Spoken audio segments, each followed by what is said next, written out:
अस्सलामुअलैकुम everyone, welcome to my channel easy and Mimi. कैसे हैं आप सब लोग? आई होप कि आप सब ठीक होंगे और अपनी लाइफ में बहुत खुश होंगे इंशाल्लाह।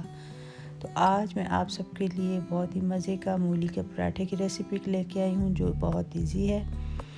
इसके लिए मूली मैंने लेके उसको ग्रेट कर लिया था, ये देखें आपके सामने।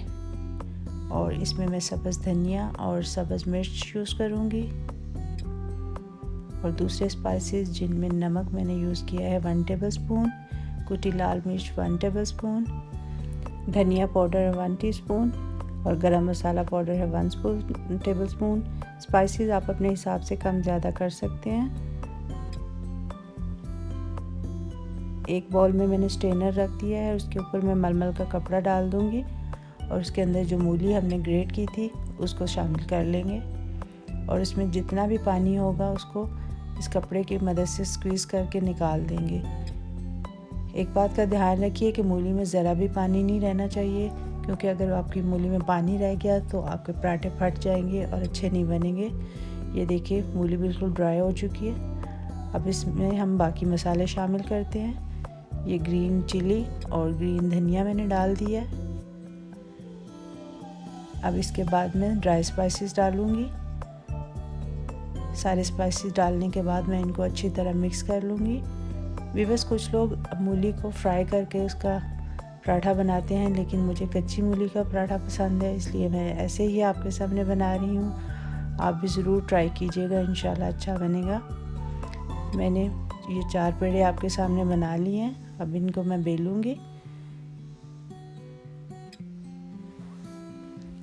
अब हम इसको पतला सा एक रोटी की शक्ल में बेल लेंगे। ये देखिए रोटी मैंने बेल ली है, इसी तरह मैंने दूसरी भी बेल ली थी।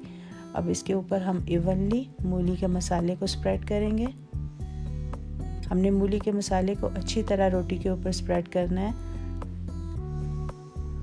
कहीं से खाली नहीं रहनी चाहिए। ये बहुत अच्छी तरह मसाला इसमें रखना है आपने। अब ये दूसरी रोटी मैं इसके ऊपर डाल रही हूँ और इसके किनारों को मैंने अच्छी तरह प्रेस कर दिया है ताकि ये अच्छी तरह जुड़ जाए और इसमें से मूली ना निकले। अब इसको बेल के मैं इसको ग्रीसी तवे के ऊपर डाल दूँगी।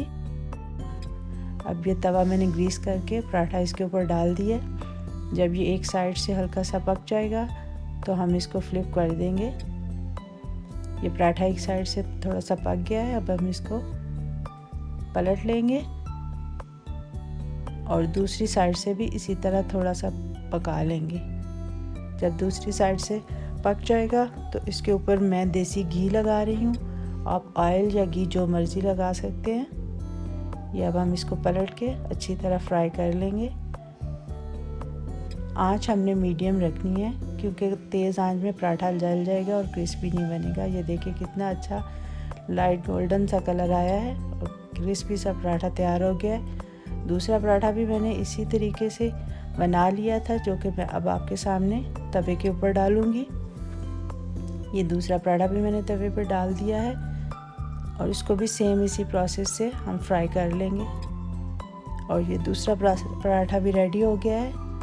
अब इसको मैं आपके सामने सर्व करके दिखाती हूँ।